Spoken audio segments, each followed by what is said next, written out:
get a pretty large bang associated with the caution and warning now. Okay, so we have an apparent serious oxygen leak. 4, 3, 2, 1. Houston, we've had a problem. He's in a roll and he can't stop it. Performing an evasive maneuver. Okay, Houston, we've had a problem here.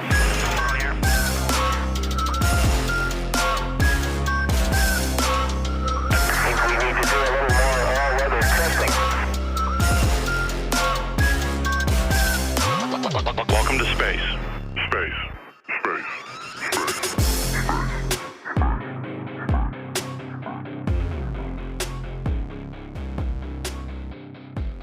Hello, listener, and welcome to Failure to Launch, the space history podcast where we walk you through every mistake, failure, and explosion that made modern space exploration possible. I'm Chris. I'm Quinn. And we are your hosts. Today, we're joined by a friend of the show, Scott, to talk about Sea Dragon, the largest rocket ever designed. Hello. Hello, Scott. How are you doing? I'm doing good. It's really interesting to see how some of the sausage gets made here, having been listening along to this podcast for the last year now. To give you some idea, audience, we are on minute 54 of this recording. You are on second 30 of this recording. We are on take 12 of the intro. We have made it through in flying colors. I'm Unlike trying the so rocket. hard not to laugh. Do This feels like a personal attack on my attention span. no. Again, this is me giving you a script that was written 6 months ago and that I have not edited since, to the point that this was actually written for a different guest. I apologize. No, Scott, you are not anyone's second choice. I feel so special now. Thank you. But I also realized I had not gone back and edited it at any point in that time. It was just sitting in my done pile. But yeah, audience, this is finally the Sea Dragon episode, the one that we have been saying will come next at the end of every episode for the past year or two. We are finally getting into our series, part 1 and 2. These will hopefully, probably, definitely, asterisk, come out sequentially. And today we are joined by friend of the show, industry expert. All right, you can't see, but he just cringed real hard when I said that. Expert's a strong word. Yeah. Scott. So for the audience, can you give yourself a little bit of an intro? Sure. So I'm Scott. So I've been working as an aerospace engineer up here in Canada for the last, how old am I now? 10 years now, I guess. So I spent some time working for some of the big established Canadian aerospace companies that you'd expect, and then also decided to go off on a little crazy tangent doing a startup that wanted to build small rockets to capitalize on the CubeSat hype, and that didn't work out too well. So now I work with Quinn. Woo! Scott, the way that you described that, it made it sound like you have been alive and working for 10 years. So you've been doing this out of the tank, huh? Oh, yeah. The ideal engineer. Yeah, exactly, right? We have engineered the perfect engineer. Yeah, grown in a vat. Implanted with all the knowledge of Dan Raymer. Yeah, it's like that scene from The Matrix. You just lean over and go, I know supersonic aerodynamics. It was way less cool than Kung Fu. Oh, yeah, instead of just weapon racks shooting past you, it's just loads and loads of test cells. Yeah, test cells and old work laptops that don't really work good. I actually just bought it. Just arrived today. This is now my most prized possession. Oh no, audience! He's walking around the apartment. He's off camera. He's on edition of John D. Anderson's Fundamentals of Aerodynamics. Oh my god! I could have gone to Staples and printed out my totally legit, legally acquired PDF version of this. Well, for $20. I know that plane. I know that plane. I know that moisture cloud. Look at that. It's beautiful. POV, you are a spy balloon. This is the last thing you see. That rules. 22 rises to its design purpose. First I kill. want to see the kill counts painted on the side of that thing. I really hope somebody's got to do that, right? Come on. Once the jet's retired, you have to have the shark mouth and then 2 balloons.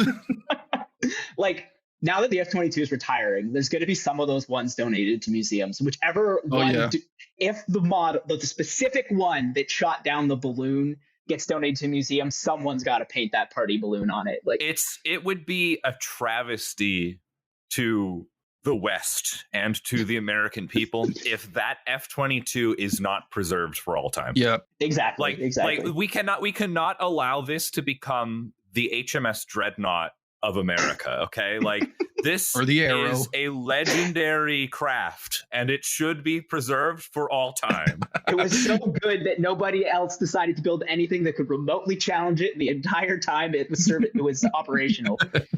Like that's a record, right?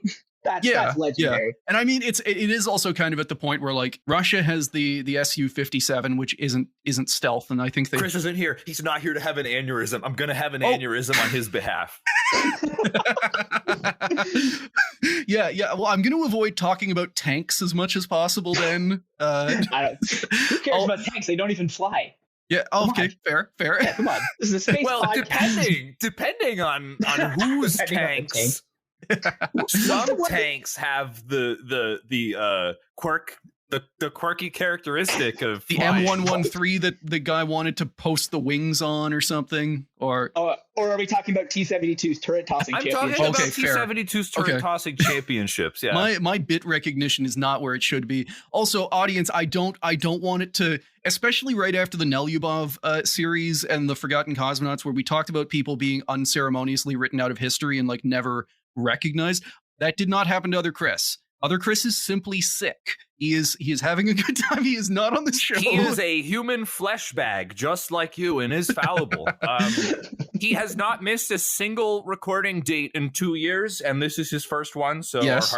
our hearts and cogitators go out to him. Nothing untoward will happen at all. Again, of all of the timing, immediately after we do the one where like a guy gets multiple people just get written out of history. I should have brought that up at first.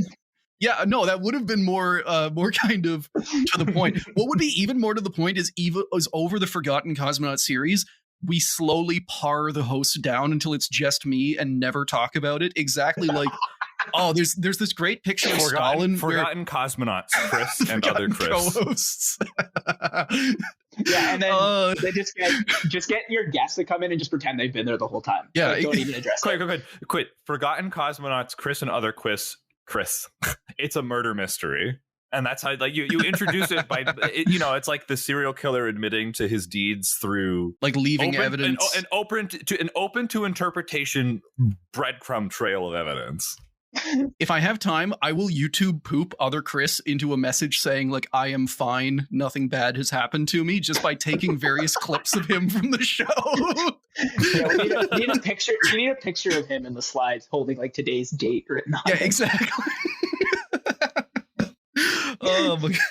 So we are today going to be starting off our series on Sea Dragon. So Scott, have you ever heard of this one? Yes, because of that really awesome scene in For All Mankind. That was my introduction. So we do have to preface this that a lot of people may have heard about Sea Dragon, and in all likelihood, it was because of that one scene in For All Mankind where the big rocket comes out of the water and it's super cool, and then every like pop science writer on the internet decided to like write a couple of paragraphs about it. We are not them. We are professionals.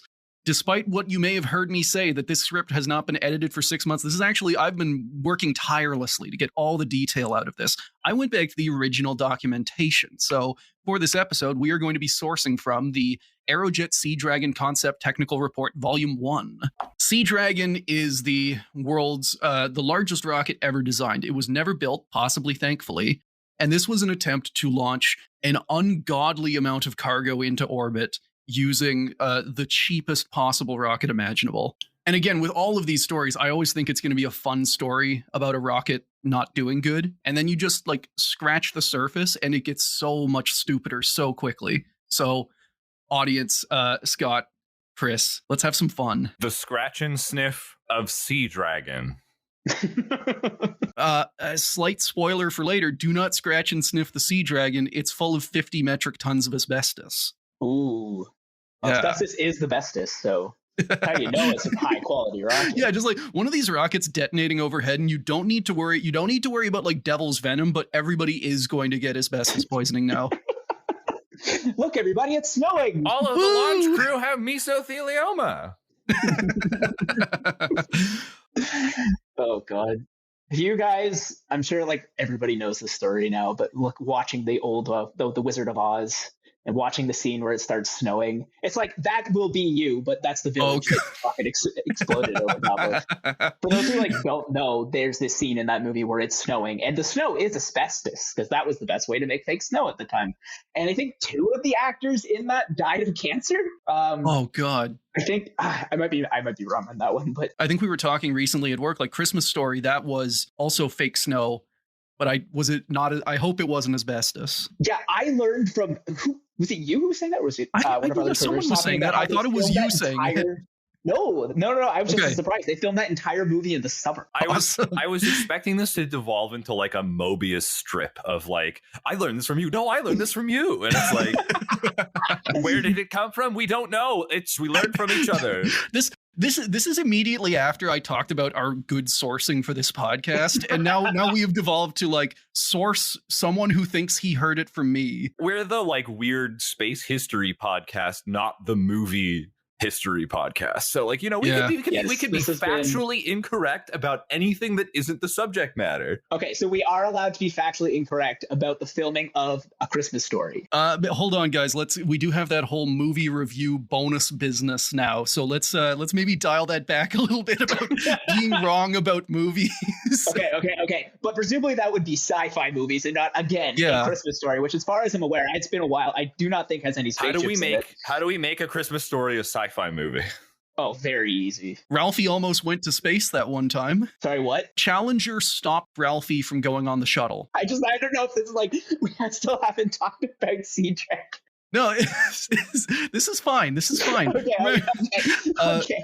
This is at least a space-related tangent because it has to do with Challenger. So it was from a documentary on Challenger, but basically, Krista McAuliffe, the teacher who died when Challenger exploded, she was part of like an educational outreach program, and she was the adult teacher side, but they also had a kid rep, and the kid rep was Ralphie from Christmas Story. After McAuliffe's mission, there was actual interest, like there were talks from how he was describing it of like, first kid in space, why not? Can you imagine if that actually went through?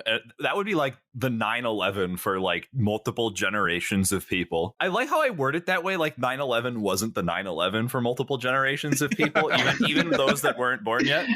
It was bad enough that a bunch of children got traumatized watching their teacher explode on live television.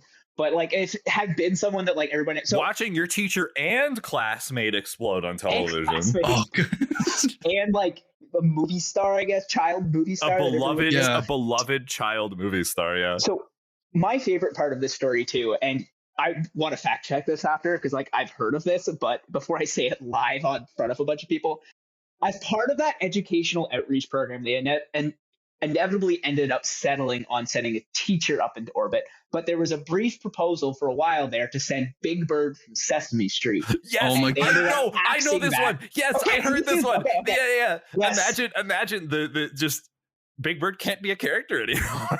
No, like what do you do as hypothetical alternate reality? Big Bird explodes live on TV. But like Big Bird, the idea is still alive. Yeah. Well, maybe that's what you do. Maybe that's like, you can't kill the idea. You can't kill Big Bird. He's an immortal.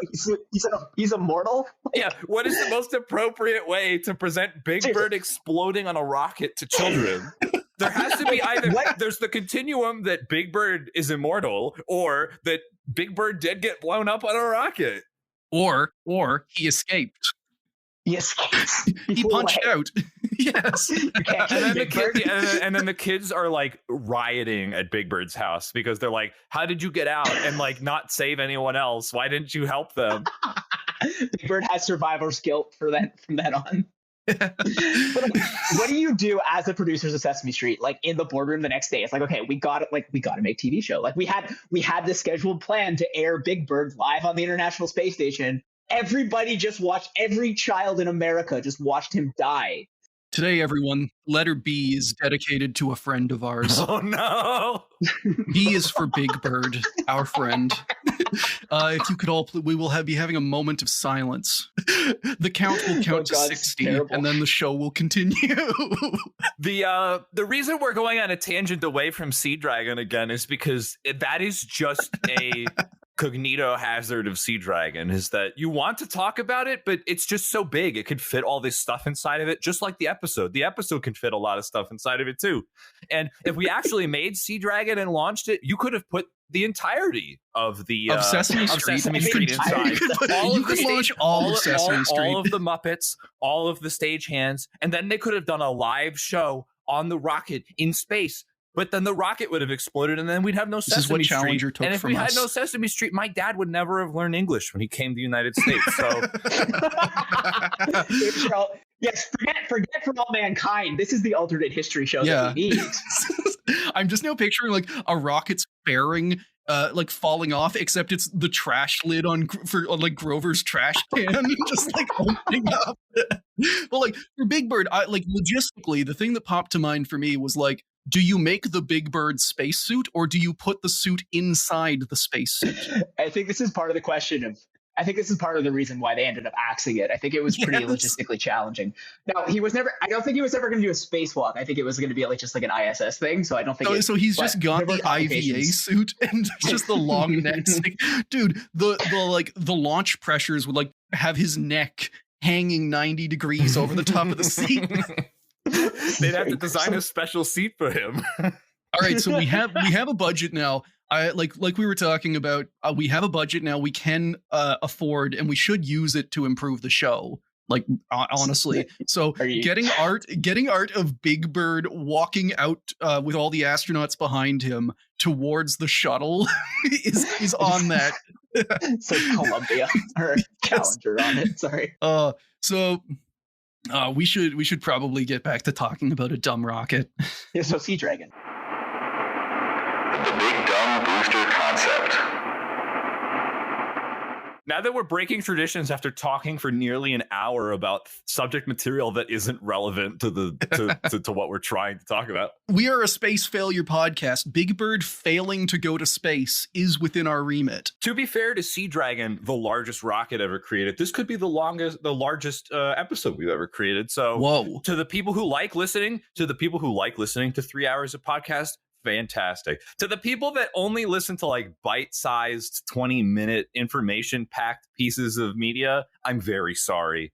You freak. Yeah, this is not a podcast for the TikTok generation. You should only listen to long, winding pieces of infotainment. So we do have to continue some traditions, actually.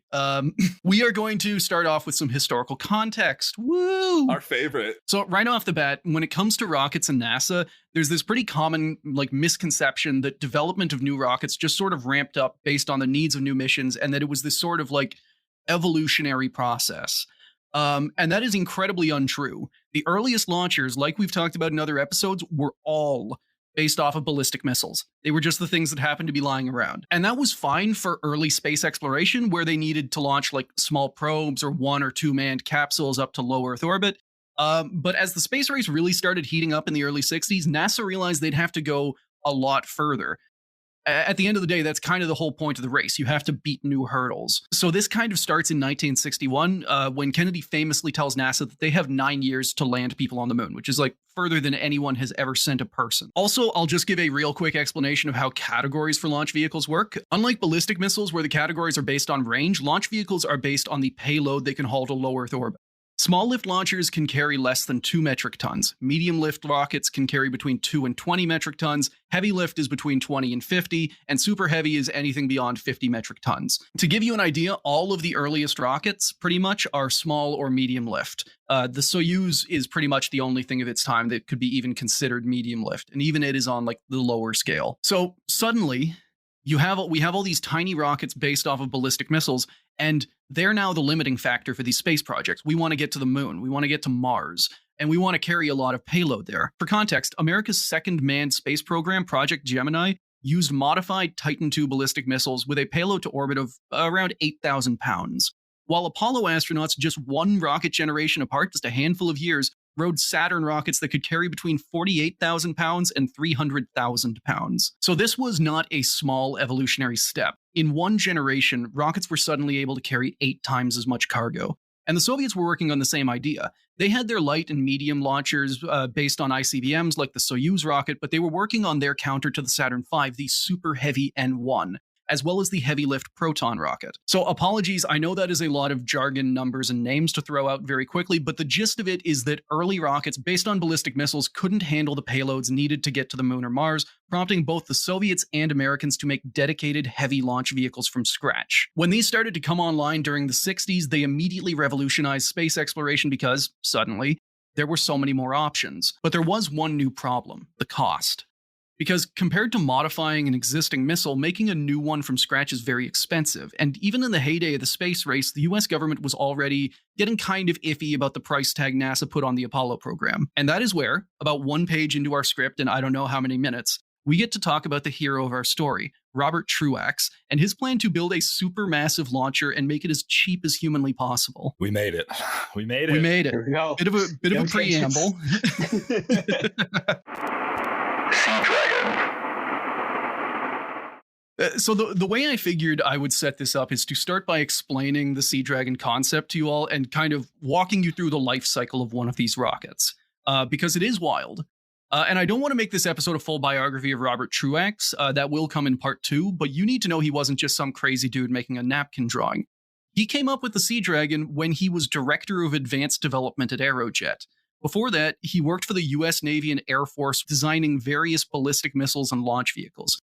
The point I'm trying to get across is he's qualified and experienced, and he comes up with an idea he calls the Big Dumb Booster, which he explains like this, quote, "Make it big, make it simple, make it reusable. Don't push state-of-the-art. Don't make it any more reliable than it has to be. And never mix people and cargo, because the reliability requirements are worlds apart. For people, you can have a very small vehicle on which you lavish all your attention. Everything else is cargo. And for this, all you need is a big, dumb booster." I think we need that for our office there, Quinn. that exact quote there. I want that plaque on my desk. do not mix people and cargo, whatever the fuck you do. But if we don't mix people and cargo, how will they get to the cargo? What if people are the cargo? What if it's like okay, we have to go find where our food is, or our food rations are in cargo, and it's over like, there. It's on like a plastic wrapped pallet next to like the lunar rover, and that's how you go get your food. Coated in his, you just open up, you dock with the Sea Dragon, you float in. It looks like a snow globe. There's asbestos everywhere. And you're just like, oh, there it is. Like 1/3 of the rocket is dedicated to the pallet of just like cornflakes. Here's your space food palette. Here you go. Yeah, it's doing the space food concept, except it's not a lot of packages on a pallet. It is just one monstrous space food cube that everyone is supposed to just kind of like make it dumb, right? Like that's the philosophy here. Why ship 1,000 cubes when you can ship one gigantic cube of gelatinous ham substance? Why does my wife plate out the food when it would be much more efficient to set up a trough? Life hack. Oh god, trough, TROF. Oh there yes, okay. Quinn, future quotes that. Let the audience get it. I guarantee you, like, if someone literally made something named after Soylent Green, like my favorite part about tech companies, I know it's a meme, and some people made it a meme of the torment sphere. But the ability to look at science fiction and go like, the ability to watch Soylent Green, and some dude was just like, "Whoa, man, that's I'm really rich." cool. We could make that." I know, it's like did all these people read a very different Snow Crash book than I did? Is somewhere out there just like a different edition that's actually a utopia? Like wow, what a terrible world this is. And somebody read that and went, yeah, this is great. Isn't it so amazing when like our suburbs is our franchises, and like America's only actual industry it excels at is high-speed pizza delivery run by the mafia. It's beautiful. Well, it's I love how in that book he like perfectly describes Uber Eats like 30 years before that was a thing, and like his description of it is hilarious. Just how like the software is optimizing my routes and my exact timing that I get there exactly when the pizza is in its perfect state. I'm like, wow, okay. Yeah. There was a tech company that I heard on Trash Future that was like the van would have a pizza oven in it, so it was like perfectly timed that it would cook and get right to your door and be like immediately out of the oven and into your hands. Yeah, that's And literally from I'm Snow pretty sure they're Crash. gone. Yeah, yeah. At that point, yeah, like I mean, it's all just because all of those stories do have an upper class. Like they do have the people way at the top, and all of the people making Soylent are just like, Yes, I am them. That is me, of course. Yeah. this is yeah, like they read that, and it is a utopia if you imagine that you are the person on top. Yes. Mark Zuckerberg really wants to be Uncle Enzio. Oh god, an N1 just filled with Soylent paste to the brim. Oh, we're already on a tangent, right? Yeah. We tangented off from Robert Truax, good old Bob Truax, talking about his dumbest rocket ever, the Big Dumb Booster. So basically, the idea behind this is that the cost of a rocket was not tied directly to its size, and if you designed it right, you could build and operate a massive rocket for about the same as a smaller design. I'll chime in as someone who tried and failed to make small launch work. A lot of that holds true. A lot of this is a big part of the reason why like small rocket companies have not been successful, despite that kind of being a predicted gold rush industry for a while there. A lot of your engineering development costs are pretty much the same as to whether or not you're small or big. And then your amount of money you're making per actual successful launch is obviously a lot bigger with the bigger rocket, and you need to amortize. Oh, sorry, what are finances? I'm clearly an engineer. You need to distribute the operation, the engineering development costs across the life cycle of the life of your rockets that you're developing, right, launching. Yeah, so if your engineering development costs are pretty much constant, then you have to launch just buy more materials. Yeah, you have to launch a lot more small rockets, and something like rocket development, where the actual construction and building is not where the bulk of the costs are, is in the engineering development costs. It's really hard to justify smaller rockets. And that's before you get into all the things like how the mass fraction works a lot better if you're bigger. The rocket's more efficient if more of the mass is the stuff that makes it go up, as opposed to all the stuff just containing it. And if you have a bigger cylinder versus a smaller cylinder, you get more useful volume for your perimeter. So right. Small rockets, not a good idea. Don't start a startup company trying to make small rockets happen. And, it's really funny that like every single company that's like was touted as being like, oh, we're going to build small rockets, none of them actually went forward with it and are like, all of them are moving towards bigger rockets now. Like your Electron, Astra, Relativity Space, even like SpaceX, they started with the Falcon 1, which was a small rocket. And they're like, oh yeah, we'll make money off this launching like, CubeSats or doing whatever, like microgravity experiments. And they said, no, it's not even worth it. Don't even bother. They developed it as a technological demonstrator, immediately moved bigger. So, and this is taking that in the category of like N1 Starship Saturn V, and like this thing is designed to lift 1,000 metric tons. Can we put this in like, how many Saturn V's is Sea Dragon in useful payload to low Earth orbit? Because like by the time you get to like some of these numbers, they're just so big, they're impossible to comprehend. Saturn V is around 120 metric tons. Yeah, it's around 8 Saturn V's. Jeez. Yeah. Okay, there you go. Like that's insane. So yeah, like this is the big part of the Big Dumb Booster. And the way that you get costs down even further is by making it as dumb as possible and removing as many complex or moving parts as you can. So in the report, this is called simplicity effects. And Truax laid out the two main ways he planned on making his rocket as dumb as possible. The first method is pretty simple. Instead of using a lot of smaller engines like the American Saturn V or the Soviet N1, the Sea Dragon would just have one massive engine per stage. As well, if you've watched For All Mankind, you'll notice that it has a couple of auxiliary engines mounted on the side. Those are just for getting it out of the water. Really? You can even see it in the For All Mankind. Those cut off momentarily after launch.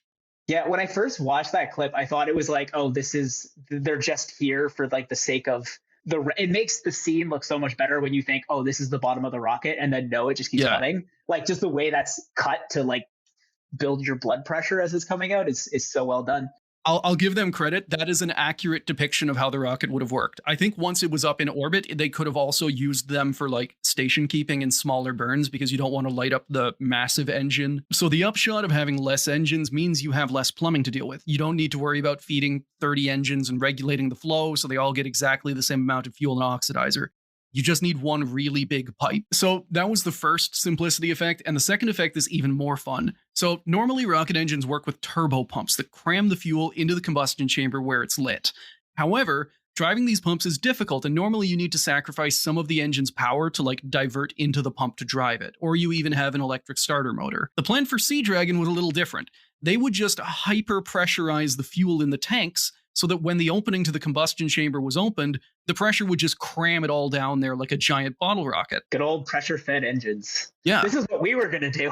It's actually funny because it's like the same. Like as you're describing this, a lot of this is like the same concept except small.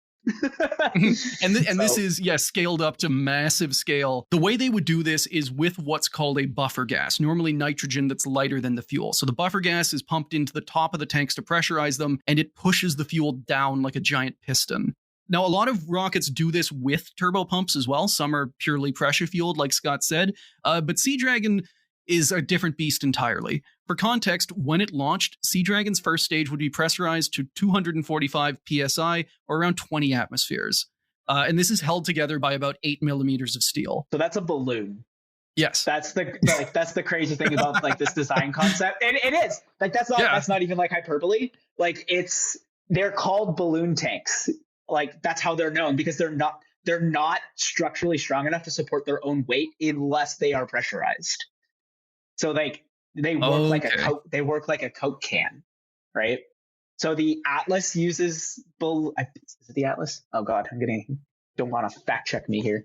I'm pretty sure the Atlas uses balloon tanks as stainless steel balloon tanks, and this is why you use part of the reason why you use stainless steel as opposed to something like that's lighter weight than like aluminum. It's because you can do this with it.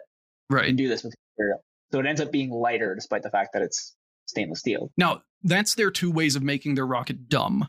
The problem with dumb, though, is that you tend to lose a little bit of performance. High precision tech normally performs better than old generation stuff. That's just a cost you have to accept. For example, pressure-fed engines tend to perform worse than pump-fed engines because the tank pressure has to always be higher than the combustion chamber pressure. And Sea Dragon was designed to eat that cost. They estimated that the lower performance would result in about 10% less capability compared to a high-performance rocket of the same size, but that the low-tech options would save them 30% on design and operations cost. And the way to break even with this is to make the rocket big. From Aerojet, quote, "Viewed from another angle, because of its lower development and operating costs, a pressurized vessel several times larger than the pump-fed variety can be developed and operated for the same cost. The larger vehicle will carry more payload than the smaller or more efficient ones." So basically, there's a downside to dumb, and you can mitigate it with lots of big. All of the downsides of big can be mitigated with lots of dumb. And this like circular logic comes together to make the big dumb booster and make Sea Dragon like monstrously huge. It's beautiful. So I don't know if this is going to come later along in the script, but do you know what the justification was for the one engine as opposed other than just like big and dumb? Because there's a lot of problems with making a one big engine as opposed to having a couple. As far as their explanation, it's the simplicity. And they present it as reliability, even though, again, like you said, there's a lot of problems with a very big rocket. We love engineering single points of failure. Yeah, exactly. This rocket has 2 engines, 2 points of failure. Nice. Keeping it low. You get a lot of combustion instability with big ass engines like that. And well, don't worry. This thing also balloons out like a skirt. Amazing. Let me actually describe the rocket to you. First off, it's 500 feet tall. It's 75 feet across. At launch, fully fueled, it weighs 40 million metric tons. In reusable mode, and yes, it is designed to be fully recoverable, it can carry around 1.1 million... sorry, I have metric tons written there. It is, I believe it is 1,100 metric tons to a 300-mile orbit. And yes, I am mixing measurements. I'm a Canadian engineer. Sue me. I have a ton and ton rant. I was reading some paper once upon a time, and it was using mixed units the whole way through because aerospace is just a clusterfuck that way. Yeah. Like the entire industry is just mixed unit nonsense. Yeah. And they had mixed units and they had the word ton, but they would spell it differently every single time. So you're like, are you trying to communicate to me that this is, for those who don't know, metric ton is TONNE because en français, s'il vous plaît. Then I've miswrote it in the script every single time. There you go. See, the more you know. So I was trying to figure out if the paper was actually trying to encode like the difference between the two different types of tons with the spelling. But no, they were just spelling it differently every single time for no reason. And also in some places they did mean metric ton, in other places they meant imperial because somebody hated me, apparently. I'm also just now realizing that my math brain is really not online because I just said earlier, like, no, it's not 1.1 million metric tons. It's 1,100 metric tons. So I didn't typo that. My brain just didn't work. It took me a little while. Tons. I don't have much to say since I'm not contributing to the field of engineering. However, I am in an immense amount of pain, having inner turmoil about non-standardized units of measurement. Oh, okay. Oh, for a second, I thought you were about to call, like, "Hey guys, can we take a break?" Because you said, like, "I'm in so much pain right now." I was really worried for a moment there. Like, but yes, dude, mixed are you units okay? also give me pain as well. Yeah, no, Quinn, I'm not okay. All right. When it launches, it is 40 million metric tons, and it can carry 1.1 million metric tons. So this ratio is pretty crappy for a launch vehicle, but that's the downside of dumb we talked about. And it doesn't really matter because the whole rocket is dirt cheap. It's built out of 8mm stainless steel sheeting by metal workers in literal shipyards who are using the same techniques they use to build submarines. The whole rocket is made out of effectively just sheets of metal. Like, It's not just the fuel tanks. Like, I was thinking about how, like, when you were describing, like, we're going to make more out of the same or less amount of materials. I'm like, of course, I'll bake a bigger bread by stretching my dough out further. That will work. This thing is steel and asbestos and payload, and that's it. God's chosen material. Steel skin, asbestos blood. That right there, that's the mass supporting asbestos. That's the load-bearing asbestos. The load-bearing asbestos. I like the idea that we're in orbit in the cargo hold, and it's just like there's just it's like a dusty warehouse, except the dust is asbestos, and it's always and it's falling. It's 0G, so it is just like being in a snow globe. It's in a perpetual state of falling. So yeah, it's made in literal shipyards, and they're building it like a submarine. And if you're wondering why it's built in a shipyard, that's because it's so heavy that it can't be launched from the ground. It could only be launched at sea. In fact, once the booster is built, it'll spend its entire 10-year lifespan either floating or flying, never knowing the touch of ground. Wait. I'm dumb, but even I know this. It's made out of stainless steel, and you're going to put it in salt water? Yeah. So wait, can we go back to that reusable claim? Because I'm throwing some flags. Don't worry, we're going to get to that. Hold your thoughts. Parachutes and rocket descent is not involved. I'm just left to think that an entire rocket that's made out of, like, essentially paper-thin stainless steel skin is floating in salt water. Yep. That the salt component of the salt water is not going to play nice with the stainless steel part of the steel. Thank you for bringing it up. I don't have an answer because they don't have an answer. So story time. Once upon a time, I was a crazy person and rode my bike to work despite all year round in the winter, despite living in the city of Montreal, which is an absolute cursed, barren wasteland for like 4 to 5 months out of the year. Okay. You know why Montreal's a party city? Like, it has that reputation. It's because they cram a full year's worth of, like, excitement and fun into the 6 months of the year where that city is habitable. Anyway, I was doing that, and my bike got completely. I bought like one of those cheap Walmart bikes. It's like, this is my sacrificial bike. It will not make it out of this year because the salt just destroyed and ate all the components. The chain was basically dissolving off the gears by the end. You know those, like, the steel the brake calipers or whatever, or the cables. They're just so stiff that one time I slammed on the brakes and the cable just snapped because it was all just rusted out entirely. And I actually flew off the front of my handlebars because the brake cable snapped right into a snowbank, though, so it was perfect. Oh, so, the winter giveth, the winter taketh away. Yes, everything is soft and safe now. So you wanted to talk about the reusability stuff, and we're going to get to that because I want to talk you guys through how the lifespan of one of these rockets would go, like start to finish. So the first thing is the rocket gets built. And like we talked about, it gets built using shipbuilding techniques in a literal shipyard. And because this was a serious proposal from Aerojet and not just some dumb project, they went around to a load of shipyards, both to ask them if they were interested and to see which ones were in good locations. So from Aerojet, quote, replies were uniformly affirmative regarding feasibility. The average tankage cost was quoted as $6 per pound. A number of shipyards are beginning to gain information in missile fabrication through participation in the Large Solid Rocket program. So there are some of these shipyards already working on this stuff. And at the same time, considering how much money they may have made, I think they might have been biased in their assessment. Anyway, all the individual parts and stages get built in these shipyards. This is also where the payloads get fitted to the rocket.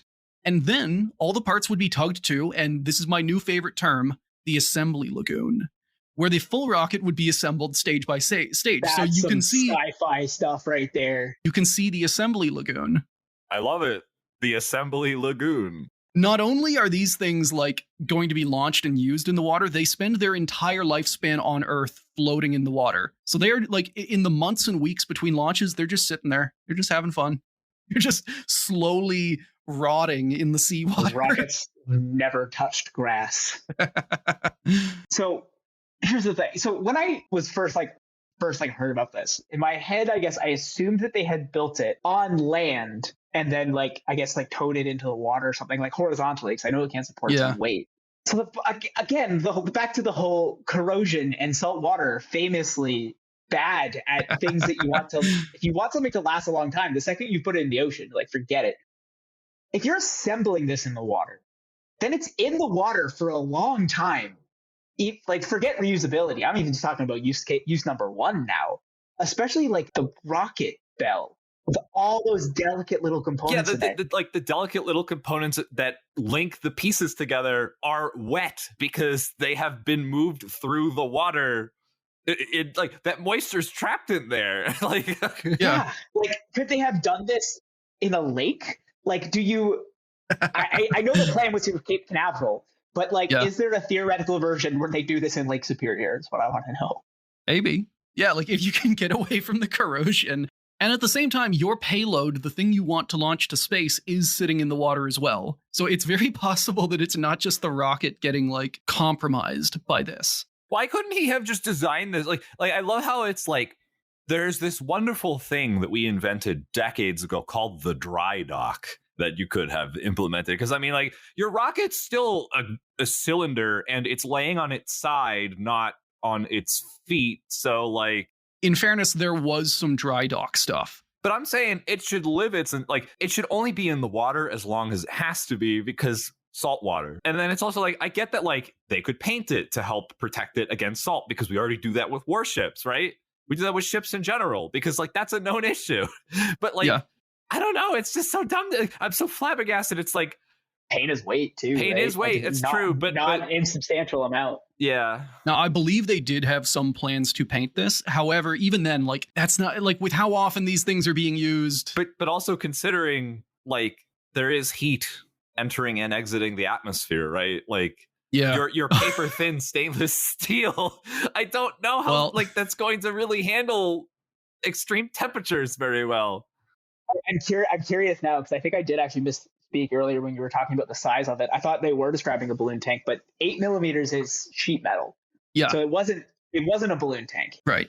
To be clear with this tank is not designed to expand out like a balloon. It's meant to, the idea was that the 8 millimeters would hold the pressure in its form, that this it would not deform by design or otherwise. That's not to say how it would have acted in practice or after a couple of launches. This is all how it was supposed to work. I'm not enough of an expert to say how exactly it would have failed to work, if at all. Again, this is coming from their technical reports, their kind of pie in the sky stuff. It's pain. This is pain. It's painful. Yeah. I think you could make it work. I think you could probably do the one launch with it. The place where I really start raising eyebrows is the reusability claim. So the second step, the rocket is assembled and it gets moved to a different part of the balloon lagoon. Damn it! You're putting this in my head now. So it gets moved to the assembly lagoon for inspection, checkout, and fueling. And I just mean the fuel, kerosene and liquid hydrogen. Also, it used like two different kinds of fuel. They leave the liquid oxygen for later because they figured a fully primed rocket loaded with 40 million tons of boom floating in rough seas might be a bad idea. This is actually, I agree with this completely. So yeah, they do not want to leave it just primed in the lagoon for weeks. And what's even better is they have an even dumber way of fueling it. Anyway, the rocket gets hauled several miles out to sea by tugboats. There, a massive fueling barge fills it with liquid oxygen. Fills it with the boom juice. Yeah. Stage 1 burns kerosene and liquid oxygen, while stage 2 burns liquid hydrogen and liquid oxygen. So this is where the other option comes in. Instead of filling the tanks in the lagoon and bringing out the cryogenic oxygen barge, they could use electrolysis to break down seawater on site into hydrogen and oxygen. Now here's the problem. Electrolysis eats up a load of power, and getting that much power in the middle of the ocean is going to be difficult. But never fear, listener, because Bob Truax has the answer. A nuclear aircraft carrier. I was gonna say, is there gonna be like a nuclear ship? So sorry, this is the simpler option. Yes, getting this is the cryogenic easy materials on a barge. Yeah, this is the easier option. Getting renting the Gerald Ford, parking it next to this rocket, like taking an entire U.S. aircraft carrier, and because these rockets are meant to be launched repeatedly, like putting it on permanent rocket fuel production duties. And just to be clear, you are now putting your $1 billion, extremely valuable strategic asset right next to a giant explosive. Next to 40 million tons of boom. And if it goes off, that aircraft carrier's going down. Yeah. So, like, you plug the aircraft carrier in, you let it trickle charge over a while. Quinn, I love how this like budgeting is like, I'm going to build this cheap ass rocket. Except to make my cheap-ass rocket work, I need to take one of the most expensive pieces of equipment that the U.S. has ever created in order to make it work. You're not using it for anything. It's not like Vietnam is happening right at this moment. No, I'm sure they have one they can spare. Yeah. Look, I can start a business. I just need some hard workers. $1 million from my father and a nuclear aircraft carrier. And this would presumably, like, because his people like don't know how to operate a nuclear aircraft carrier, there's presumably just guys whose entire job in the Navy is to trickle charge the massive death rocket and float within, I don't know, like 50 meters of it at all times. And that's not even the most dangerous human role that involves this rocket. So the rocket this whole time has been floating flat in the water, and they need to get it ready for launch, which means pointing it upwards. So they have a giant ballast system kind of like crammed into the nozzle of the first stage. They fill the ballast, which sinks the rocket halfway into the water and forces it to sit sort of vertically. They did some tests and they could reliably get it within like 20 degrees of vertical. So there's a good deal of waving around. That's a wide margin. Yes. Can you imagine if you're firing this thing up to launch and then like a particularly reasonable size wave kind of rafts over and the rocket just tilts slightly to the side. That's a lot of efficiency burned. Yeah, this is like waving all over the place. Like 5. No, like I imagine once you're getting ready for launch, you wait for the right moment. Yeah, but you can't just like the way like the staging works. Like you can't just like, oh shit, the wave's coming. Yeah, and there's like liquid oxygen and all this liquid fuel sloshing back and forth inside. I'm already flabbergasted that this has already gotten this far before anyone has been like, I'm sure people have been like, hey, this is probably not a good idea. I'm also thinking like hooking this up to like tow rigs, hooking it up to the aircraft carrier, like a static spark is just going to set this thing off into, again, like that amount of fuel. I think I might have the calculation later on. This is nearing or surpassing a nuclear explosion amount of fuel. This thing, like the blast of this thing is measured in the kilotons. I think we need to measure, like, we need this number in fractions of or whole numbers of Hiroshima atomic bombs. Yeah, that's the unit I need this converted into. So now that the rocket is floating vaguely upright and fueled with 40 million tons of fuel, we get to servicing. Some people got to go in there. They've got little boats for doing final checks on the rocket. You know, they're going up, they're assessing any damage, stuff like that. And there's a weird thing here. So Bob Truax talked about how this thing would never have crew on it. The report has a different idea because this is where the crew hop on. So You can see in the images there's like a little Apollo style command thing, like right at the top. And I believe they said it was optionally manned. So the other issue they have is that now they got to get the people up there, but the rocket is floating upright and they're in a boat. The top of the rocket is still like 200 feet in the air at this point. So what they had, Sea Dragon had some train tracks on it. It had a bunch of it had train tracks, not just mounted like around the top, all along the side of the rocket. There were 4 sets of train tracks. And part of this is that while the rocket is like being floated horizontally, they could put a little service cab on top and someone could kind of like guide it from there, assuming it didn't just like flip upside down and drown them. But once it's floating, they take a boat, they take a little train trolley thing, they hook it to the side of the rocket, and that elevator, self-powered elevator, brings the crew all the way up to the rocket that was supposed to never have crew on it. So we've gone very far away from the big dumb rocket. Because your rocket is so big and dumb that your rocket is also a railroad. Quinn, Yes. I'm not an engineer by any stretch, and I'm not a rocket scientist, but this hurts. This hurts me. Yeah.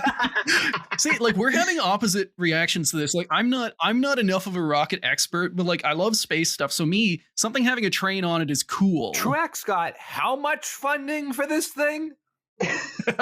A lot. You make a good point there that like at some point the rocket becomes so dumb that the support infrastructure for the rocket becomes incredibly complicated. Like, oh, we have no way of doing this, or this. Like it still needs to get done. Like Your train. very dumb rocket now needs a train and a nuclear aircraft carrier just to be able to function. Oh, Why God. did they think of like, I don't know, helicoptering people into the capsule? I don't know. I don't know It's the either. That 60s, would right? be an easier way. Viable helicopters by then. Like, Yeah. I building, because like that. And at this point, some people would also have to go inside the rocket and check it out. Because there is a fair amount of room there's like 3 feet between, I believe, the interior fuel tank and the exterior skin. They have a couple of like ports here and there you can look through. And then you're just like getting right into the polyurethane and all of the insulation, just breathing it in. So a job is rocket inspection monkey. They opened the hatch to inspect the fuel tanks and just expected pressure differential of the slightly warmer air inside being 25 blown atmospheres. out. Yeah. Just this cloud of asbestos. Just cough up. You just open it up. There's 2 guys there. One guy is standing behind the lid. He opens it and there's just like so now hopefully we are finally ready for launch. So the first thing that happens is 4 auxiliary motors mounted along the second stage. So they light up. We talked about this. This is the very cool part in the For All Mankind clip where you think the rocket's launching, but it's not. So these just drag it out of the surface. So once it's out of the water, the auxiliaries are used for control thrusters. And to give you some context, these are the Saturn V engines. These are 4 out, like the Saturn V uses 5 of these. This rocket uses 4 of them, and it uses them for like control thrusters. So the main engine is lit, the ballast drops away, and it is flying, hopefully. I want to go back to when I said this engine was massive. And I want to put some numbers on that. So the first stage engine is 75 feet across initially, and it puts out more than 80 million pounds of thrust. That is 8 times more than an entire Saturn V. Like if you were stood like underneath this bell, looking up at it, it would look like an amphitheater. Like you go like, hello, and like you listen to the echo coming. I want a My podcast God. inside the Sea Dragon amphitheater nozzle. Don't be too loud. You'll agitate the fuel cells. Yeah, like, you'll spook the liquid oxygen. Here's a question: what happens to the ballast tanks? I guess they're just not reusable, right? Because they're underneath the giant bell when it lights up. So the idea is that whenever the ballast separates, the rocket actually floats up for a little bit. Like it doesn't hot separate. Okay. So the ballast kind of falls away, and the ballast does have a buoy attached to it. So the idea is that someone else will come along, find the buoy, and like haul up the entire ballast tank, and that gets reused. In the scale of this, the ballast tanks is probably pretty darn cheap. So even if they're not reusable, it probably doesn't matter. But just curious, do they just get lit on fire?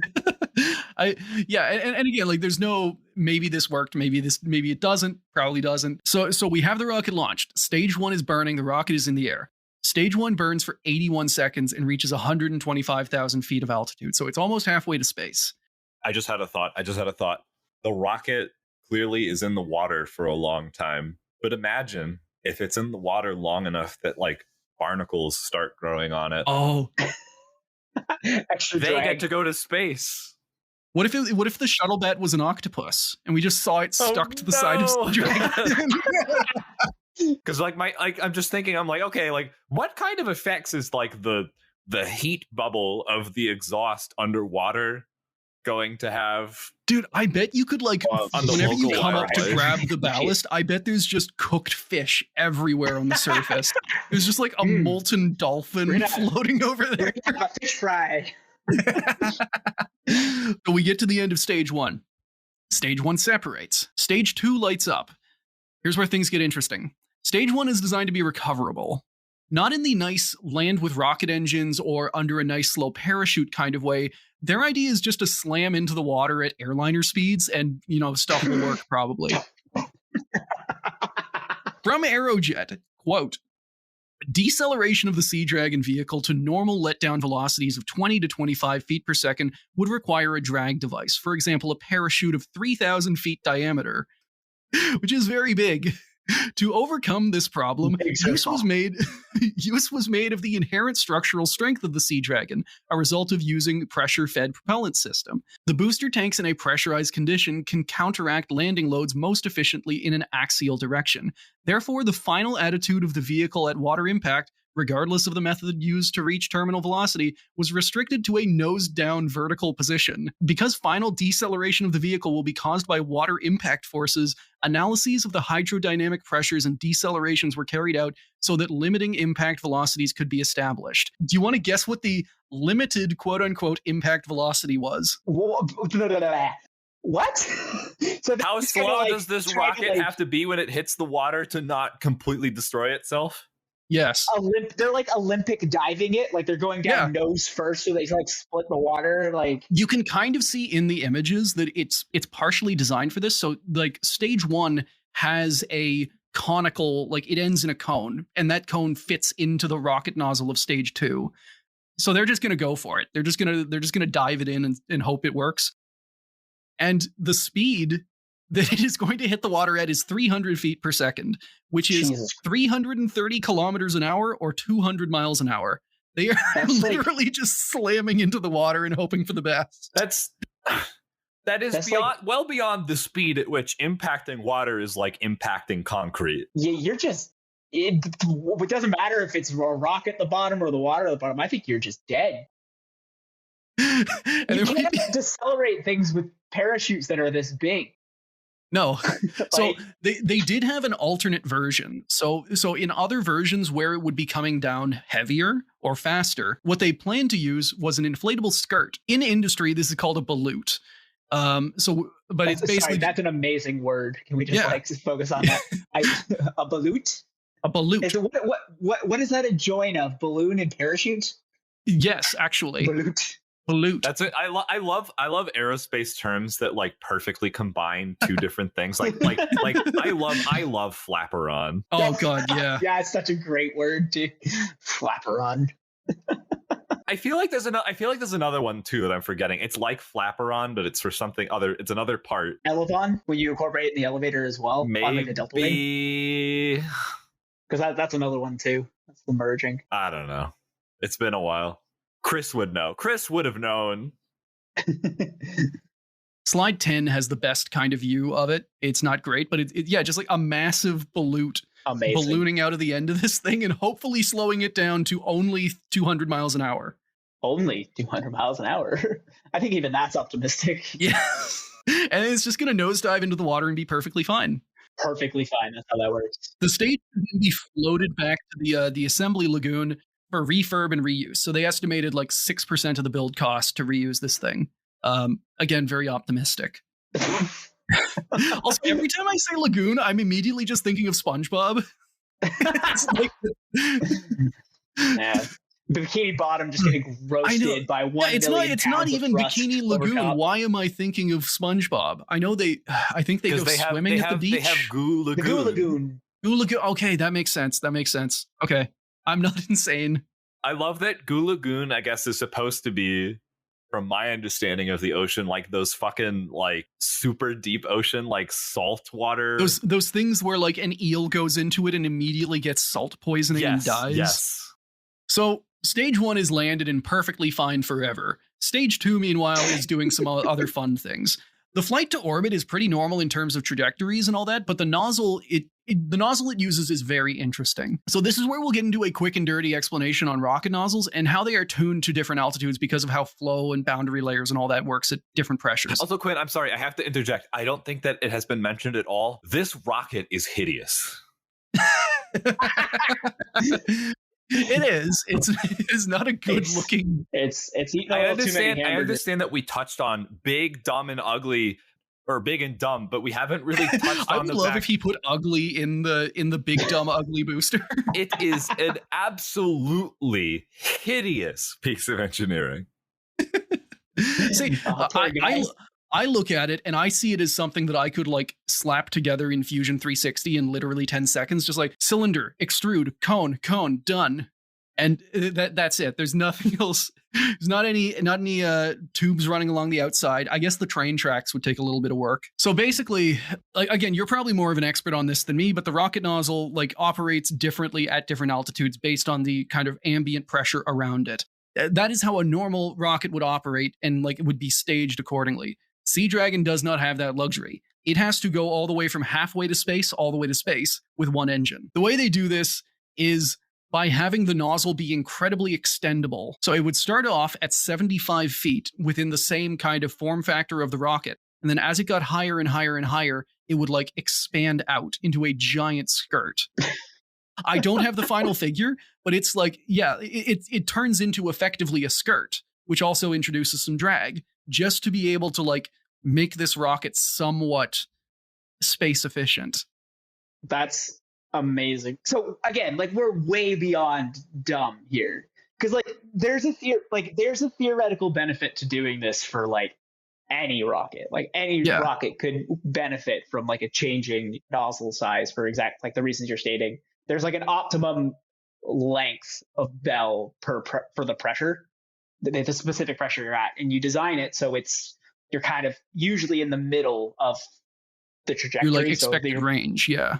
Yeah, so you kind of are in the best efficiency area you can be for one design.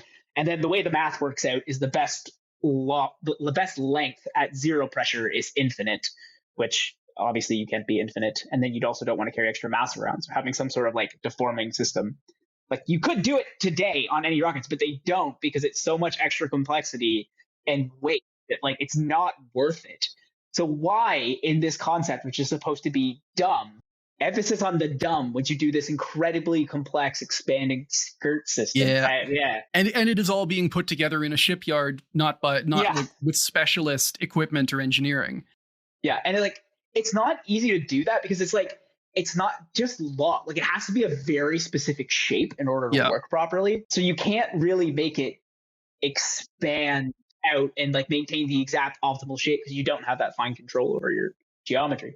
Yeah, well, they would have. You might not be able to. I don't know if I'm focusing too much on this. Bob Truax can. It's very silly. Yes, of course. He was clearly on a whole different level than the rest of us. So, like, this weird expandable nozzle would hopefully make it very efficient at every stage of the flight. And the second stage would burn for about 260 seconds. Now, you may be thinking that a plan this revolutionary might run into some problems, and you'd be right. But the fine folks at Aerojet planned for this, and I'm going to walk you through their solutions to all of the problems they could think of, which is not all of the actual problems in this rocket. And a good way to start is to talk about corrosion, because this is something that Aerojet was, they were tangentially aware of it, but they kind of wrote it off. So because they were pitching to NASA, they put it like this, quote, "Immersion of the vehicle in seawater during a significant number of operation phases gives rise to several problems not previously encountered to the same degree in space vehicle development and operation. The corrosion is a big issue. Seawater is very bad for rockets. It's like corrosive, it's great at conducting electricity, and there's the risk of water freezing to the outside of the rocket because of all the cryogenic fuel they're filling it with. There's also the problem of rough seas because they're going to be dragging 40 million metric tons of explosive rocket fuel. It's definitely not as bad as if they were using hypergolic fuels like we talked about in our Vanguard episodes, But still, if a valve gets forced open or the frame warped, like makes a spark, it can still set off the whole rocket. Now, I found a great study that measured the TNT equivalent of rocket fuels, and if a fueled Sea Dragon exploded, it'd be around 2 megatons, which is more powerful than the largest nuclear bomb the American military ever deployed. So this is bad. That's incredible. That's what is it? 15 kilotons is Hiroshima, so that's like 100 of those. Like this is 100 Hiroshimas.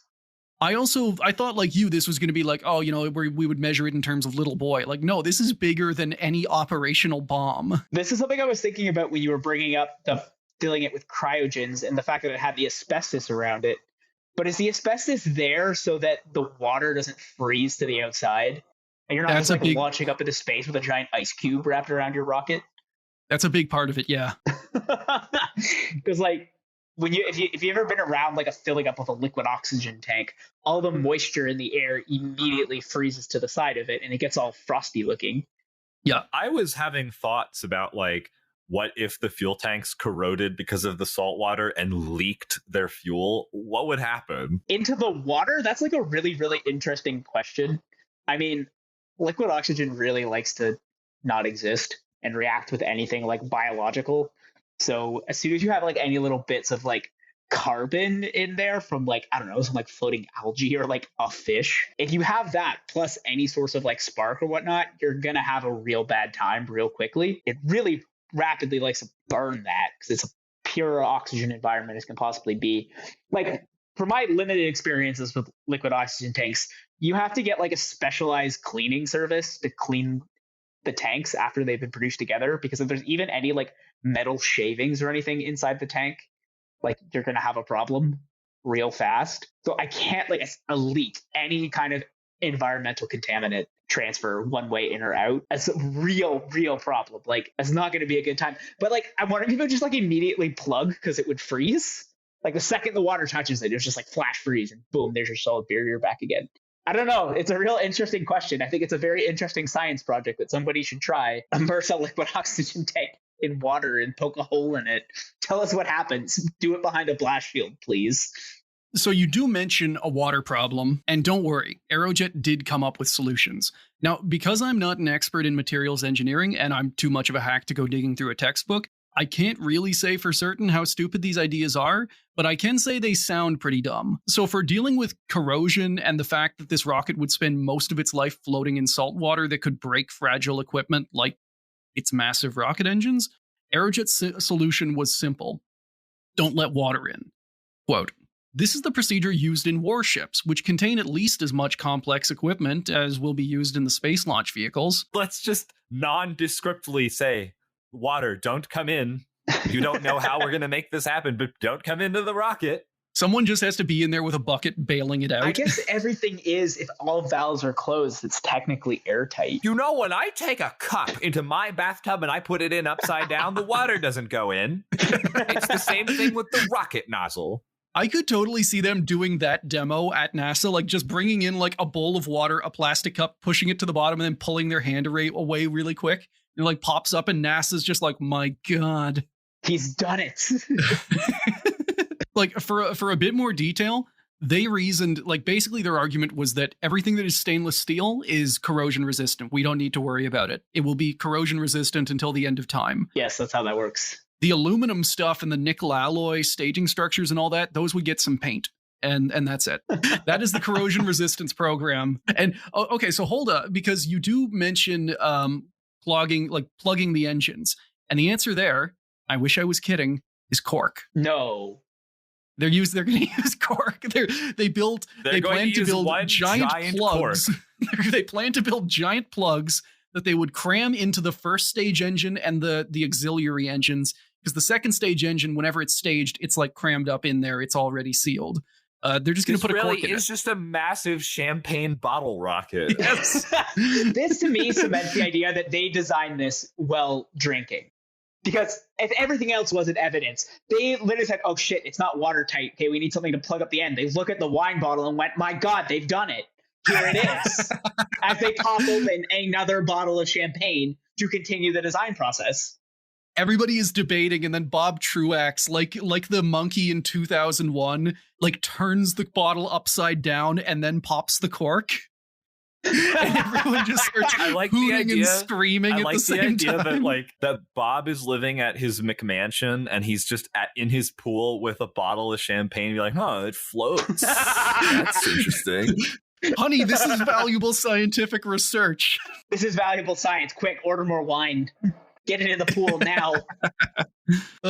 So yeah, that is corrosion sorted, done forever. So they next tackled the icing problem. The risk that the seawater would literally freeze to their super-cooled rocket. And they figured they could sort this out by just covering the entire inside of the Sea Dragon with a thick layer of insulation. So this was originally going to be a twist, or that's how it's written in the script, but we've been chatting about it for so long. They just used asbestos. Amazing. 100,000 pounds of asbestos. I really want, this is some very much like they did the math type stuff, but I really want somebody to calculate the cancer deaths per Sea Dragon. Like, take the stats of like asbestos cancer, increase in cancer rates, and how much asbestos would be in production to make one Sea Dragon. Then we can put a cancer death toll on this rocket. Somebody needs to do that. Yeah, especially like this big dumb booster. Every part of this thing kills. It will explode more than any American bomb in history. It is loaded with so much asbestos.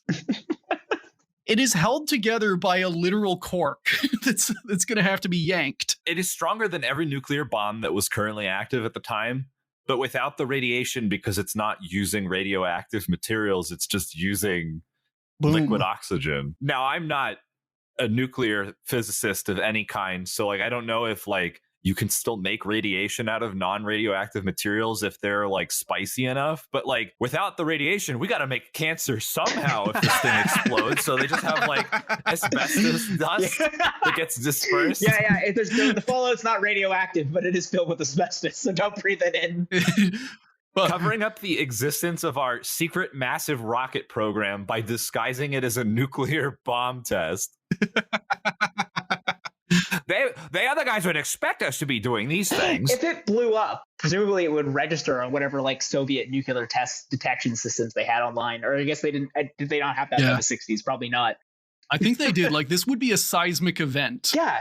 I just imagine some like Russian scientists reading the seismometer. It's like, my God, they've blown up another one. We need to go on to the like Nuke My City site. And I want to put in the explosive payload of the rocket. Wait, we should do that. I'm literally doing it right now. I'm pretty sure I did way back when. So it's 2 megatons. Plug that in. Oh my God. Okay. What city do we not like today? Toronto. I'm just gonna put it on where I am. Wait, it's currently in kilotons. Wait, it's 2 megatons, right? Okay. Yes. Okay. Which should be bigger than kilotons by a factor of 100.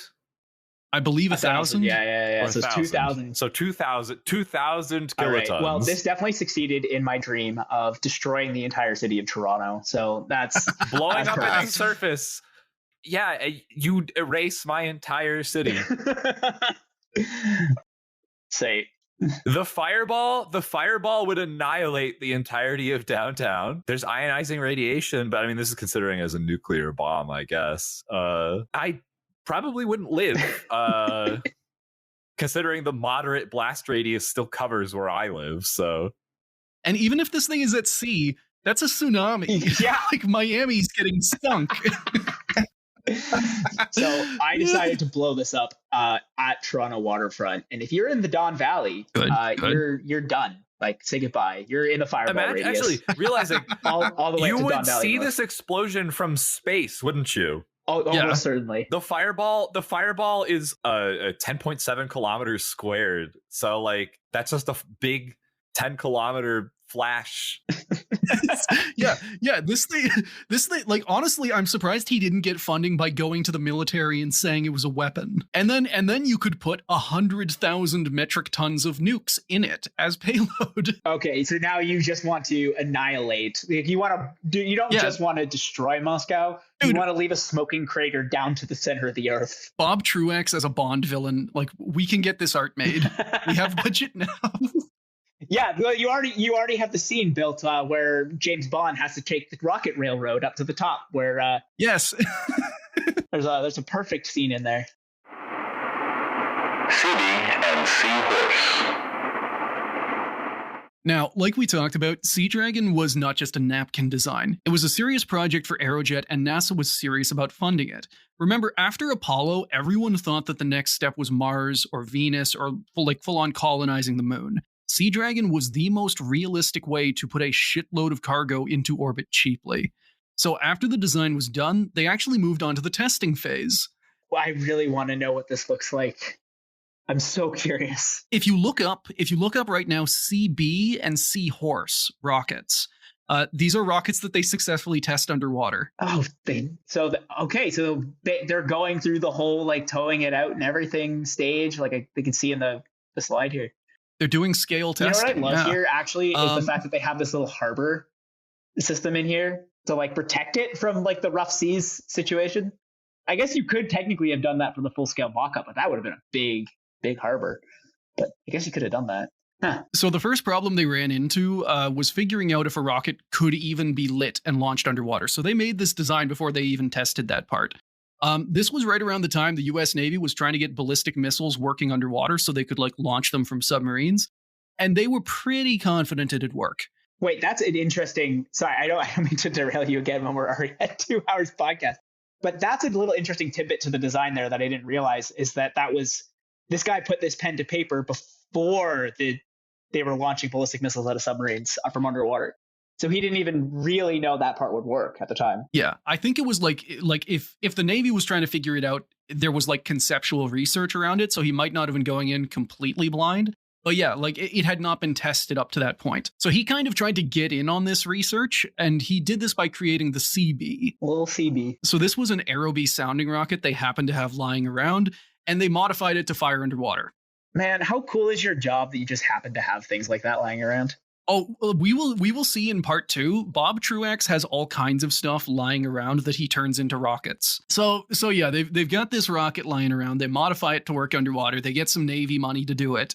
And yeah, so you can like they drag it out behind a speedboat. They fill the ballast to make it float straight up, and then they light it. And it actually flew very well. The CB was actually the first reusable rocket to ever be refurbished and reflown. So like this is the first example of like reusing a rocket because this thing goes up and it lands back in the water. After that, they graduate to a rocket called the Seahorse. This was also just a modified rocket they had lying around the office, but where the CB was meant to test if like the rocket could launch from the water at all, the Seahorse was meant to validate basically the entire Sea Dragon design, launch to recovery. So this was one of the modified ballistic missiles. Again, they just have this lying around in the warehouse. Amazing. And this one, like this, yeah, it's fully designed to be a scale model of the Sea Dragon. Now, unfortunately, the Seahorse would never actually fly. The most they got was a few tests where they confirmed that pressure-fed rockets could be lit underwater and held up over an extended burn. So basically what they did with this one, and if you're on YouTube, you'll be seeing a video right now, they dunked the end of it in the water in a test stand and just turned it on, and it didn't actually fly. So they static fired it. That's amazing. How big was it? Diameter 3 meters. Okay. So it's decently big. Smallish rocket, but like, again, just casually having lying around your warehouse. Yeah. What were they supposed to do with all those old extra Vanguard copies that they made? Get drunk one night and scare some Soviets? I don't know. The Seahorse never flew. And this is because Sea Dragon, like a lot of big space projects in the 60s, fell victim to budget cuts and was canceled without ever leaving the drawing table. And I want to take a bit of time to talk about this because it actually doesn't have anything to do with Sea Dragon. it wasn't because NASA changed their mind or they thought the design was unfeasible. This was because all around the United States, space programs were being canceled to save money. NASA shuttered their future projects branch and stopped all planning for any manned Mars or Moon missions. Even programs that avoided getting axed still found themselves being scaled down, like the Apollo program. So, for context, the Apollo program wound up running 17 missions, with Apollo 11 to 17 being manned lunar landings. Obviously, Apollo 13 didn't make it. But what a lot of people don't know is that it was originally planned to have a bunch more of these missions, all the way up to manned habitation of the moon. There was supposed to be an Apollo 20, and based on how things went, we were actually very lucky we even got to 17. Before Neil Armstrong even set foot on the moon, Apollo was under intense pressure from the US government to shed some weight and get a lot cheaper. Not to mention, NASA's budget was dropping fast. From its peak in 1966 to the time Apollo 11 landed by 1969, the budget had been almost halved and it kept dropping every year. So I personally do not think Sea Dragon is that good an idea. And it does get canceled, but it mostly just gets canceled for being in the wrong place at the wrong time. A lot of this is Nixon, but there's also just pressure across every administration to cut it, stop it. We already went to the moon. Why are you trying to go do more? Wasn't at the time too Apollo 2% or something of the entirety's US budget? Or was it budget or GDP? It's something like this. It's one of those figures. I believe it was national budget. It did get a lot up there. And NASA was kind of put in a difficult situation because they had to choose between their future projects and continuing to have their current projects survive in some degree. So they had Skylab and Apollo going on, and they had a bunch of future projects for manned missions and probes to Venus and all that stuff. They completely cut those in order to keep Apollo and Skylab on life support. Probably the right choice given the budgets, given how loony bin this idea kind of is. But, the ideas always start kind of Looney Tunes like this. And I guess it's kind of hard to experiment them when they're expensive as they are, they have to be. But there is a magic to the projects like this, these, not to use a really awful pun or cliche, these moonshot type projects, and the amount of learning and technology that trickles down. I mean, you can look at a lot of similar projects in this era in the aerospace world, but in the less expensive side of it, in the aircraft world, just still very expensive projects where they were doing all kinds of crazy things with various supersonic designs and, bombers like the Valkyrie, or they had the X-15 going at some point here too, which are all just amazing projects that, didn't really have any practical applications, but led to some really interesting innovations that later downstream, had practical applications. It does make me sad that this is the way things went, but at the same time, I guess when it's 2% of the entire budget, I guess you got to act something. The way things were cut was this kind of slow creep. That's how the engineers at the time described it. So Apollo 20 was the first to go. So it was canceled so that its Saturn V booster could be used to launch Skylab. Apollo 18 and 19 were next. Now, the government said this was because of the failure of Apollo 13, but it was most likely because of budget cuts and to use their boosters for Skylab 2 and 3. And those stations would also then be canceled. So one fun thing is that the only reason the US has 2 Saturn V rockets to put on display is because those stations and missions were canceled.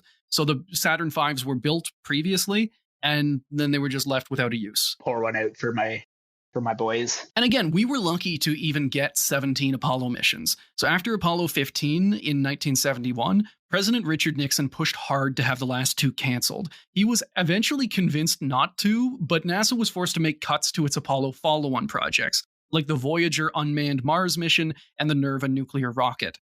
They also had to fire thousands of their employees. I guess this is the time, it's okay, space race over, we won. Pack it in, boys. The same thing is happening with the Soviets. They're doing we lost, time for every OKB to get half as many employees. Kind of sucks where it's NASA getting budget cuts and people getting laid off is oh yeah, that's cool and fine. And then today it's if some temporary construction jobs complete their task and then the government doesn't create new jobs, it's that administration sucks. They reduced the amount of jobs by 30,000 or something. Well, hold on.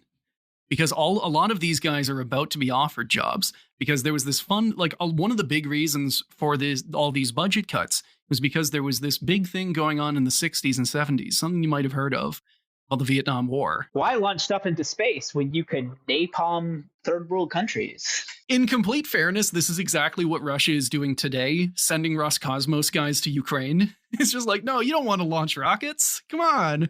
Here's a trench. Here's a shovel. Get in it. Like perfect, getting a bunch of like rocket scientists to perfectly engineer the ultimate World War I trench. Scott, what do you mean there's a shovel? What shovel? They didn't give us anything. I had a shovel, but my squad mate over there stole it. Here's a field. Use your hands. Doing a fluid dynamics analysis of my trench, and the fluid is blood.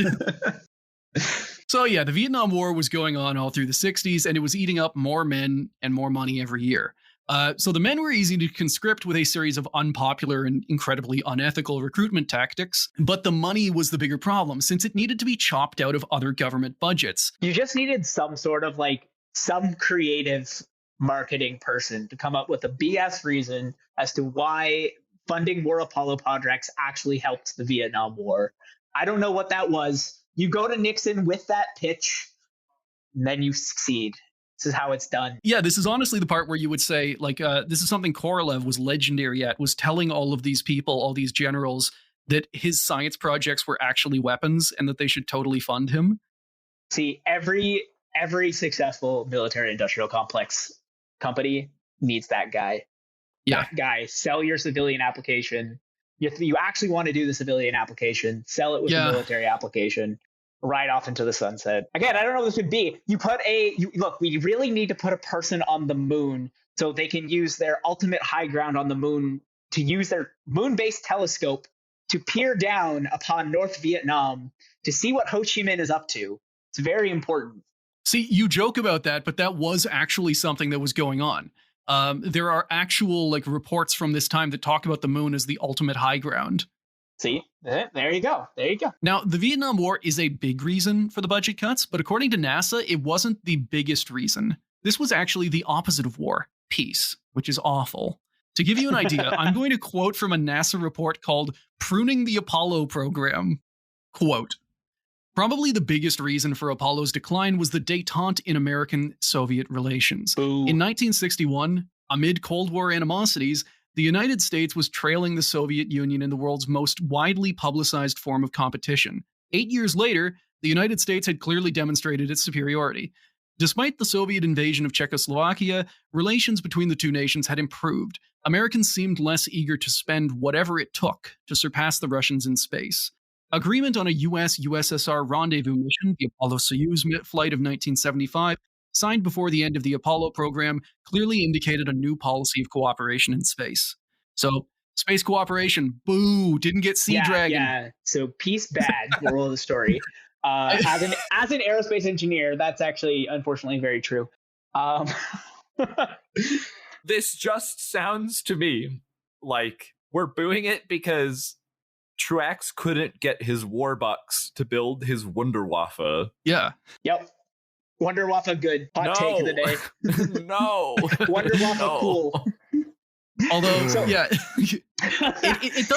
it does suck because, working in industry, you do have to realize that the best way to get stuff done in the space industry is either nation-state rivalries or billionaire ego rivalries. It's all competition, and it all comes down to just going to whoever has the money and telling them that they will look cool. That is very unfortunate.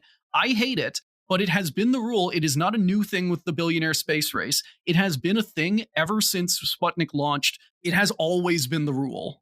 So what we're saying is, engineers here, we're going to engineer our perfect society is one that is continuously on the brink of nuclear annihilation to build our technocracy, but never actually pushes it. But very critically, never pushes past that critical threshold. I call it technocratic edging. Oh, God. And to think that, just a couple of hours ago, we were making fun of the tech people who thought that, dystopias were actually cool. Yeah, we're going to build a way worse dystopia. It does suck, and I hope it doesn't happen, but, the world in which this science and tech flourishes best and gets unlimited funding is the one in which all these nations are constantly either at war or on the brink of war.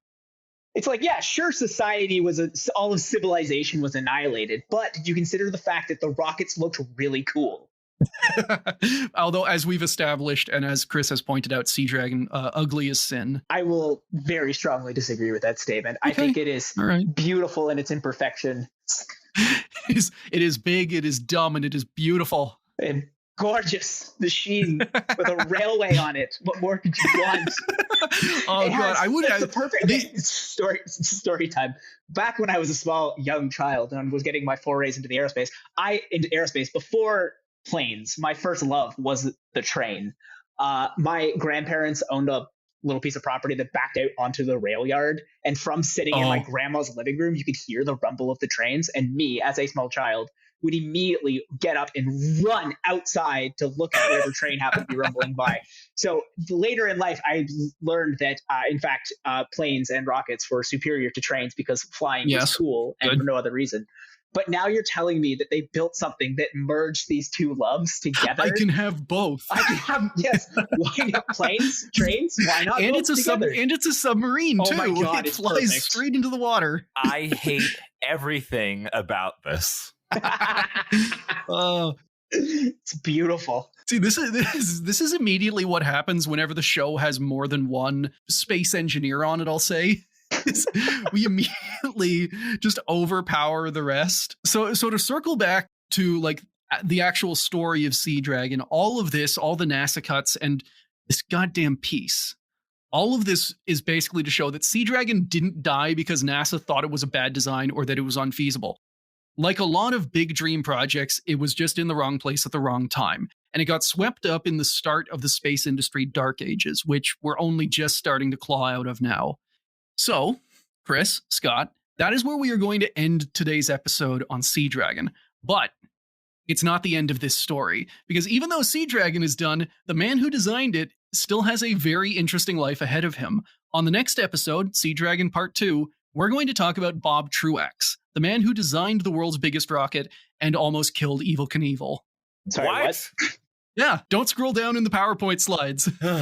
Or do, it'll give you a little taste. So stories like this actually don't necessarily shock me, that people who were like really big into this stuff were weird people, because every single person I've ever met in the space industry is just the weirdest dude. Every single one of them. And especially like it's a kind of fall from grace, but like he goes where the money is. NASA won't give him money anymore. Evel Knievel will. Oh my God, I'm so looking forward to this story. Dude, it is so much fun.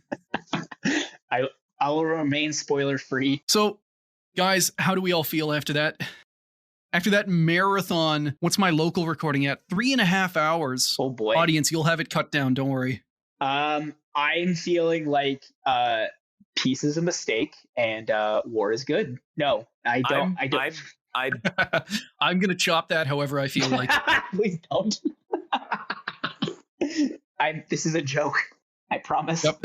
I was doing great and being constantly sidetracked at the start, and then technical difficulties and the scope of Sea Dragon's immense stupidity have And I like wounded me. crunched down on your enthusiasm. Yes, I've been torn to shreds. My favorite part of this podcast is that you especially seem to start every single episode with energy, and then by the end you are completely burned out. Chris he's normally like coasting at the same thing the whole way across. I get to see like the plummet in will to live over the course of every recording session. Much like a booster stage of the Sea Dragon, plummeting towards Yes. water. At 200 plus miles per hour. Yes, hopefully. Hopefully. Oh god, I'm now imagining first off the train. I know it was a little elevator cart or whatever. It has to be one of those little things where like an old dude sits at the front and carts around little kids. You would have to be able to put that on the train tracks, and there has to have been a risk of someone accidentally still being in the train cart whenever it launches. It's like, damn it, they forgot about me. Getting a free trip to space in a very non-airtight short free trip to space. Dude, I like forget Gravity. I would watch that movie so much. Like, Poor guy strapped to the side of the Sea Dragon. And a little, I'm just picturing like a little like toy like theme park train that takes people from the parking lot to the front gate. yeah, It has to go toot toot. It has to make a little bit of smoke. Yeah, exactly. The guy's wearing like a novelty conductor uniform and he's like a retired guy. And I know we talked about it during the episode, but my favorite part is just that the rocket is very dumb. It meets the big dumb rocket. They designed it so dumb that all of the support mechanisms around it, and the nozzle was also very not dumb. It was very complex, but like the support mechanisms had to get so smart that it more than balances it out. I think you need a nuclear aircraft carrier for this thing. Just casually having it. Well, the guy already is working at a company that just casually has ballistic missiles in like a warehouse. Yeah. So I mean, like he's not stretching that far, I guess. Well, he's just used to it. This is normal day to day. I wonder if they had a good like asset tracking system, or if it was fully like, if no one knows that, if no one has, like, how often did they count the ballistic missiles in that warehouse? Yeah, he's doing it with ballistic missiles like I do with computer monitors. It's like, oh, well, this is sitting here. It's mine now.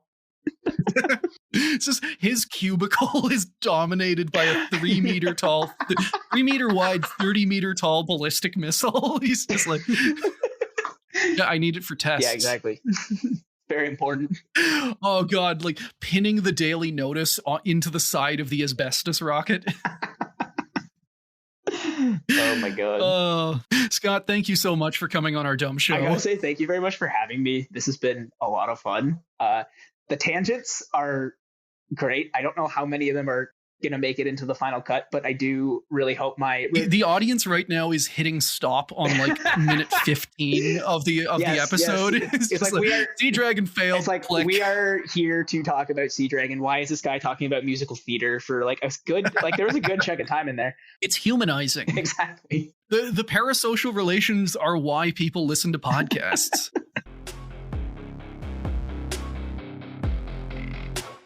Thank you for listening to Failure to Launch. If you enjoyed the show, please leave us a review or tell a friend.